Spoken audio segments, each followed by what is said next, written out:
Hello మామ, ఎలా ఉన్నారు అందరూ? రీసెంట్గా ఐబొమ్మ రవిని అరెస్ట్ చేశారు.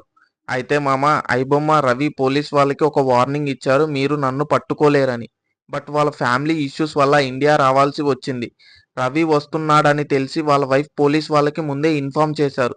సో పోలీస్ వాళ్ళు రవిని ఎయిర్పోర్ట్లో అరెస్ట్ చేశారు. ఇప్పుడు ఐబొమ్మ అరెస్ట్ మీద చాలా మంది వాళ్ళ వాళ్ళ ఒపీనియన్స్ చెప్తున్నారు. కొంతమంది సపోర్ట్ చేస్తున్నారు, కొంతమంది అపోజ్ చేస్తున్నారు. నేను సపోర్ట్ చేసే వాళ్ళ గురించి మాట్లాడదాం అనుకుంటున్నా. ఎందుకంటే ఒక నార్మల్ మిడిల్ క్లాస్ పర్సన్ మల్టీప్లెక్స్కి వెళ్ళాలంటే ఈజీగా 1000 రూపీస్ అవుతున్నాయి మామ.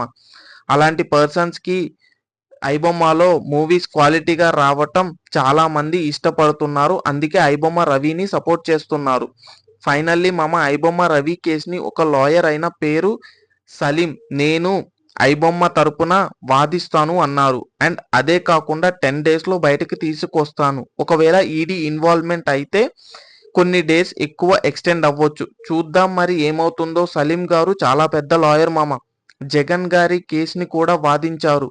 అండ్ కోడికత్తి కేసు మీకు గుర్తుంది కూడా, అది కూడా సలీం గారే వాదించారు మామ. Support for iBomma Ravi. So iBomma రవిని తన టాలెంట్ని గవర్నమెంట్ యూస్ చేసుకోవాలని నేను అనుకుంటున్నాను మామ. థ్యాంక్ యూ సో మచ్ మామ. ప్లీజ్ సబ్స్క్రైబ్ చేయండి మామ. Thank you.